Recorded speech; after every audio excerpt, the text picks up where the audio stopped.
Ready to Love Season 4. We're almost at the end of the season, the reunion, and I am coming out with my award nominations.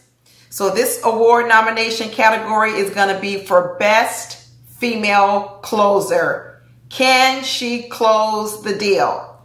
Now, my 4 nominations are going to be Aisha, Sydney, Mumen, and Kamil. Now, I know y'all are wondering, why don't I have Sabrina up in here? Because she's one of the last 4, because we all know she said no, and really she shouldn't have even been in the last 4.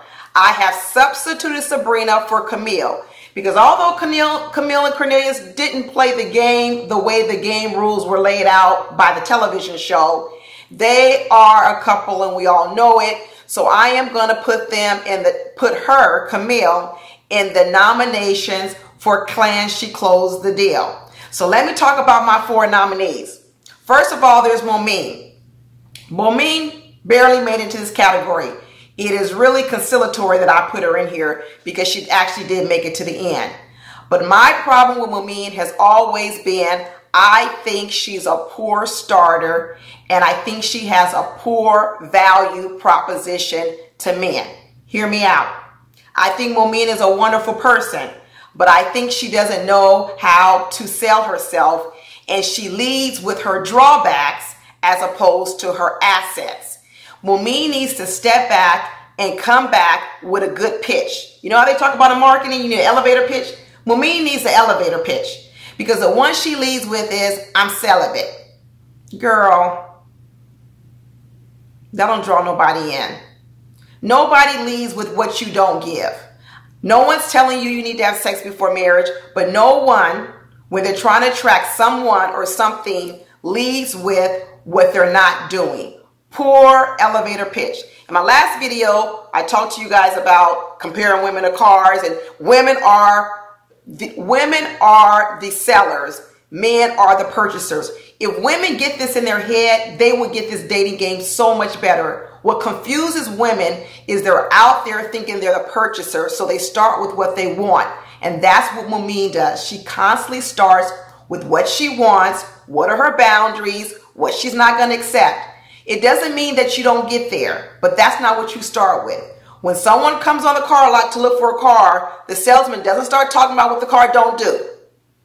They don't talk about that. Oh, I just want to let you know, this car does not go from 0 to 60 in 4.3 seconds. It takes 11 seconds. No, Mumen needs to sit back and change her sales pitch. She also might want to look at different ways to handle the fact that she does want to be celibate. Nothing is wrong with that. She's going to need to look at trying to get married soon. So she's going to need to look for men, and she's going to ask them a question. If you were to find the woman you want to marry, how soon would you be willing to pull the trigger and get married? Because trying to stay celibate with a guy and date a man for a year, 2 years is not gonna work. If you don't believe me, call Liz from last year and talk to her about Jason. It's not gonna work. Most men, it's not gonna work. If you're gonna be celibate, you gotta be prepared to get married really too soon. And so Mumen needs to start screening her men for that. That's the question Mumen needs to start asking. How fast, man, can you pull a trigger? The second thing is she might want to limit her in-person dates. She might want to do a lot of her vetting and getting to know men over the phone, because that will also limit all of the physical contact, which sometimes is what men try to push to the sexual. That's up to her. She also might want to limit when she requires monogamy of the man. Most women, when you meet a man, some of these men, they're not sitting home with no women. Most of the time, these men are sleeping with one woman for sex, but they don't want to marry that woman, so they're still shopping for their forever woman. And what Mumen might need to have to consider is she might have to consider getting to know a man who is shopping for his forever wife and not having the discussion in the beginning of monogamy. As long as she ain't sleeping with him, she needs to let the choice of a monogamy be the man's choice and not her choice. She can get to know a guy, and that guy can come to his own conclusion that, you know what, I've gotten to know this woman, I like her a lot, and now I'm willing to wait for her. But Mumen leads with the cost up front. almost as if before you can even get to know her, you need to vow celibacy. And what happens is she eliminates a lot of men too soon. So I don't know what her formula is going to be. She's going to have to figure that out on her own. But those are my little couple of tidbits. But I'm going to say right now she's in the nomination category, but I don't have much hope for her. I don't even think she's going to close Frank. Now we're going to go on to Kamil. So the question is, can Kamil close Cornelius? I still have my doubts about this one too. Sometimes I think it can be a matter of right person, wrong time. With Kamil and Cornelius, Kamil has told us she's been engaged 3 times, but she's yet to actually cross the altar. One of the things I figured out about Kamil is she is a strong influencer. If you look at what Kamil has been able to do on this show within a short bit of time, she has developed a tribe of followers. And the followers, I say, are Zadia, Mumen, and from what I hear, it's also Shiloh. She has also attracted Cornelius. Her friends have said she runs over people. Kamil is a strong thoroughbred. So one of the things that she has proven here on this show, and it seems as if in her previous time on this show when she's had 3 proposals or engagements, but she hasn't closed any of the deals. Now, she may want to tell us that that's of her own choosing and she backed out because she knew. But we all know that trying is always better than not trying. That trying and failing is always better than not trying. So I understand the idea, but I want to make sure that it was correct. But I also have a problem with the person who walks up to the door, does everything to work out up to the door, but then doesn't enter the room. And that's what I feel, just like Cornelius said, is that about Kamil. And if she is ready now to pull the trigger and not just run up to the door and lead up to the door, but can she cross the finish line? She has said that she believes Cornelius is the guy. And I believe there might have been a time when the 2 of them could have made it. What I'm concerned about is the fact that Kamil is 42 and Cornelius is 39. And unfortunately, the biological clock is real. So the only thing that I'm concerned about with Kamil being able to close the deal with Cornelius is the biological clock. I am wondering if, 1, how many kids Cornelius wants to have. Does Kamil have enough time to have them herself? Is Cornelius open to alternative ways to have children, adoption, surrogacy, these types of things? Cornelius, even though we see him as this model and this creative type person with his fashions, he's also an electrical engineer, which tells me he doesn't just operate completely off emotions. Logic will eventually kick in for Cornelius, and he will have to sit down and ask himself, does this make sense? He may love Kamil. He may think that she's a wonderful person, but he will have to ask himself, does where she is now, especially surrounding the birthing of the babies, does it fit in with where he's going? This is the idea of a man with 2 kids coming on a car lot that sells Corvettes. The Corvette looks nice. It's wonderful. I've always wanted a Corvette, you know, but is it practical at my age with 2 kids when I can't put no baby seat in the back?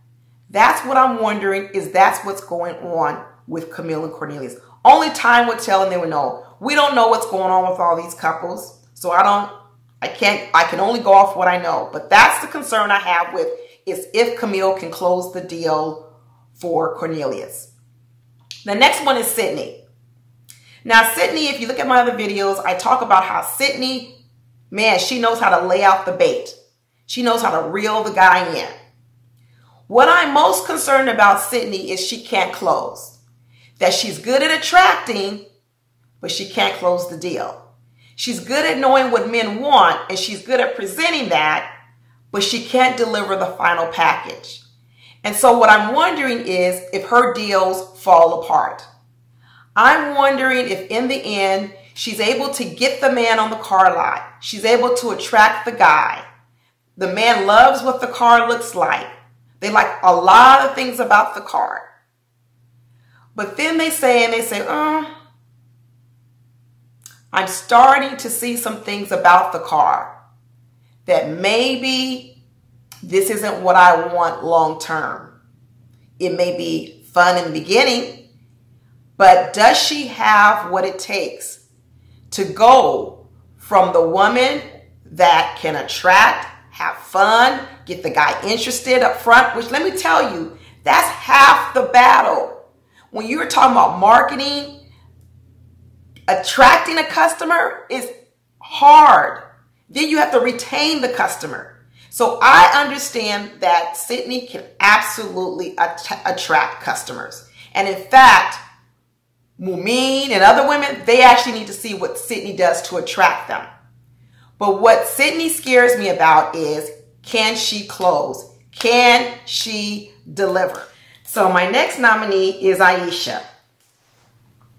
Aisha is the experienced seller because she's been married and she's divorced, which means although she got divorced, she has proven that she can attract and that she can close the deal, okay?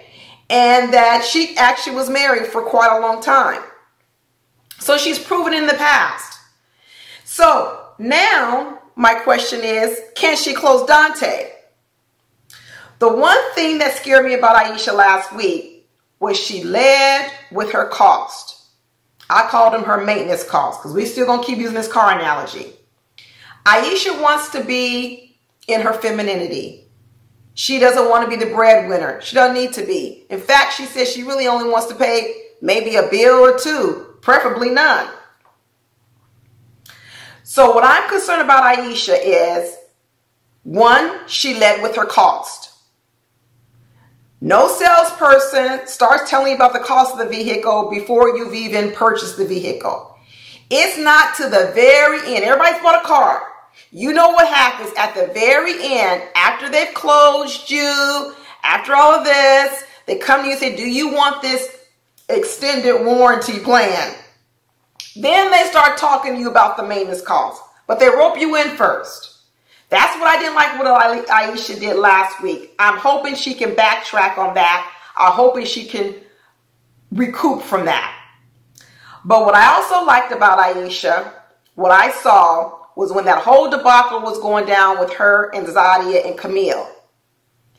And when Dante tried to calm down Zadia and tried to calm down Aisha, it was Aisha who was receptive to the leadership of Dante.